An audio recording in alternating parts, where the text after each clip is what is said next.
James Reynolds with you on OS from the BBC World Service, live from our newsroom here in central London.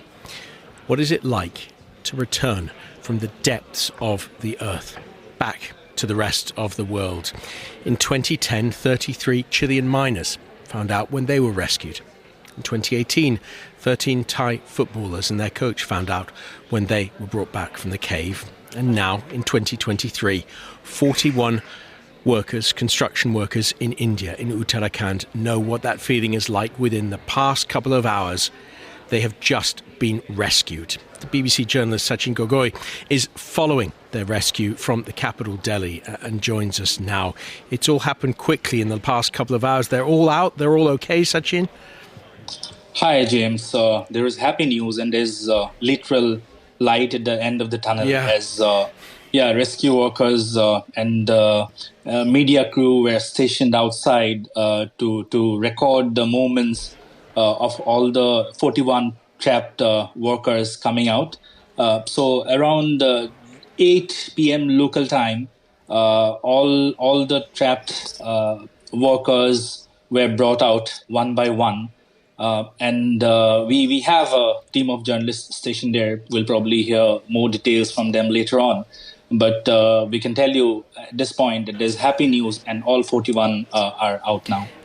And of course, they were trapped for 17 long days after the landslide caused the tunnel in which they're working to collapse. I'm just looking at some of the pictures on our live page showing those workers.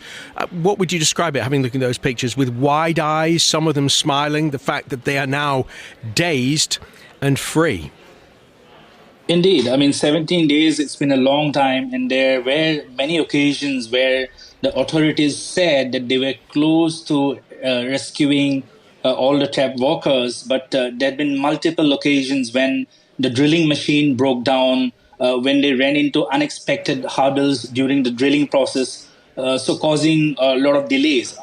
There were a few times when they said that the rescue was imminent and probably within 1 or 2 days they would be out, but it just kept getting delayed and making their family members anxious. And local TV stations, local media outlets in the country, they have been providing wall-to-wall coverage, and they have led to a bit of a outpouring of emotions across the country. And when these workers actually came out, there was jubilation all around, firecrackers going off, people distributing sweets. And all these workers, definitely it was a bit of surprising for them.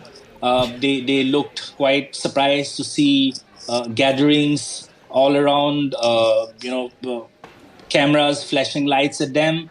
So they were provided immediate medical care on a temporary site near the location, and then they were evacuated to hospitals in a convoy of ambulances. Have they had the chance to reunite with their families? Not yet.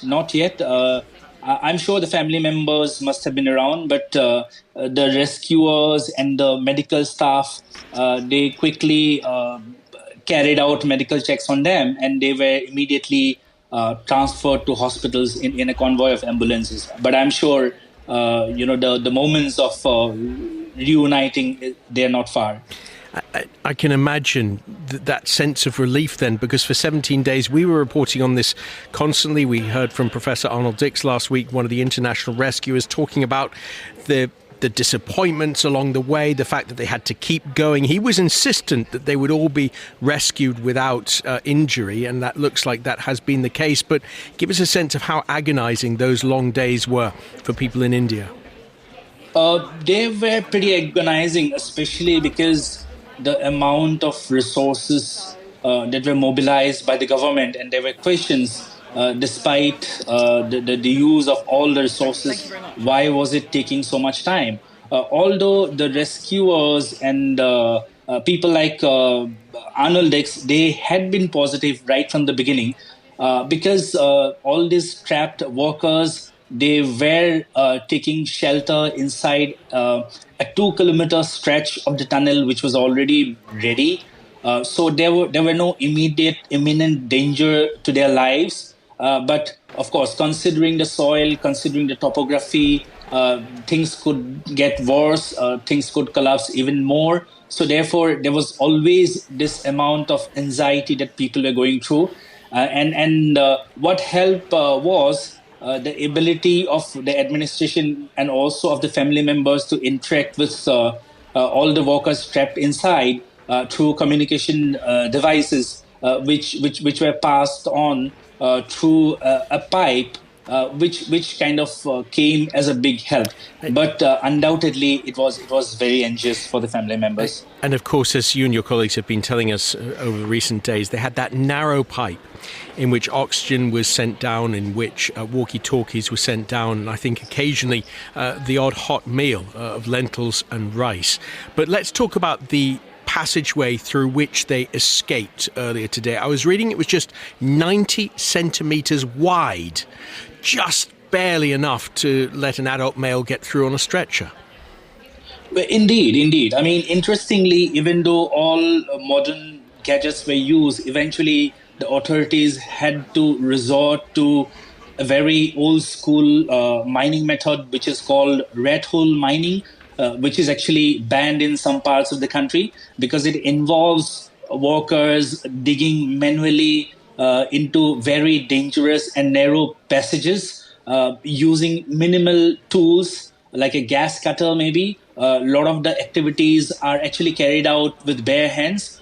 So it was one of these rat hole miners who actually went into this passage where they were stuck, and he was the one who removed the final rock and was able to look into all the people trapped inside. Wow, that's a moment to live, I guess, for that one miner. Indeed, James. Indeed.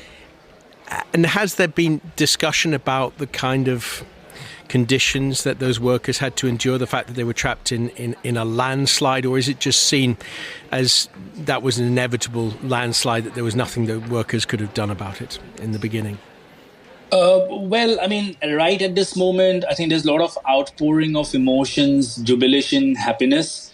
But at the same time, if you really look at the ecology, look at the topography, look at the condition of the Himalayan region, it's been quite fragile. And development work is going on, and there are a lot of environmental activities who actually blame this kind of accidents on uh, development activities which go on without being mindful to the ecology, to the environment.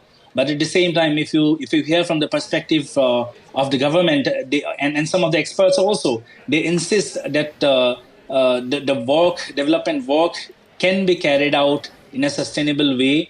This kind of accidents may happen, but right now we are not hearing a great deal about the work conditions of the workers as we go along. Once this whole episode comes to conclusion, I think there will be a lot more deliberation on that. Sachin Gogoi, thank you so much for joining us. And I'm just